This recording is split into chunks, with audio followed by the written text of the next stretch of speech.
ಇನ್ನು ಕೊಡಗು ಜಿಲ್ಲೆಯಲ್ಲಿ ಮಳೆಯ ಆರ್ಭಟ ಜೋರಾಗಿದೆ. ಇದರಿಂದಾಗಿ ಕೋಲಾಹಲವೇ ಸೃಷ್ಟಿಯಾಗಿದೆ. ಹಲವು ಕಡೆ ರಸ್ತೆ ಮೇಲೆ ಪ್ರವಾಹದಂತೆ ನೀರು ಹರಿತಾ ಇದೆ. ಪೊನ್ನಂಪೇಟೆ ತಾಲೂಕಿನಾದ್ಯಂತ ಅಂತೂ ಗುಡುಗು ಸಹಿತ ಮಳೆ ಇನ್ನೂ ಕೂಡ ಮುಂದುವರೆದಿದೆ. ಪೊನ್ನಂಪೇಟೆ ಬಿರುನಾಣಿ ಮಾರ್ಗದಲ್ಲಿ ಜನ ಪರದಾಡ್ತಾ ಇದ್ದಾರೆ. ಹಲವು ಜಮೀನುಗಳಿಗೆ ನೀರು ನುಗ್ಗಿದೆ. ಬೆಳೆಗಳೆಲ್ಲವೂ ಕೂಡ ಸರ್ವನಾಶ ಆಗಿದೆ.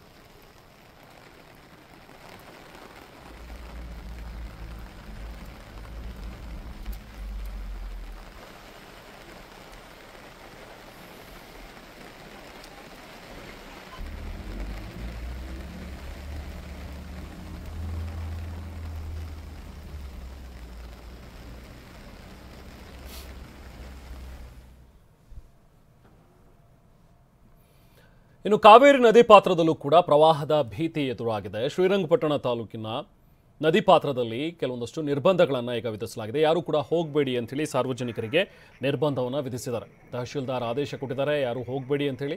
ಬಲಮುರಿ, ಎಡಮುರಿ ಮತ್ತು ಸ್ನಾನಘಟ್ಟ ಯಾರು ಕೂಡ ಪ್ರವೇಶ ಮಾಡುವಂತಿಲ್ಲ. ಸಂಗಮ್, ನಿಮಿಷಾಂಬ ದೇಗುಲ ಜೊತೆಗೆ ಗೋಸಾಯಿ ಘಾಟ್ ಇಲ್ಲೂ ಕೂಡ ನಿರ್ಬಂಧ ಹೇರಿದ್ದಾರೆ. ನದಿ ಪಾತ್ರದ ಆಯಕಟ್ಟಿನ ಸ್ಥಳದಲ್ಲಿ ಪೊಲೀಸರನ್ನ ನಿಯೋಜನೆ ಮಾಡಿದ್ದಾರೆ. ನೋಡಿ, ಅಲ್ಲಿ KRS ಇಂದ ಬಿಟ್ಟಿರುವಂಥ ನೀರು ಎಷ್ಟು ಮಟ್ಟಿಗೆ ಭೋರ್ಗರೆದು ಸಾಗ್ತಾ ಇದೆ ಅಂಥೇಳಿ.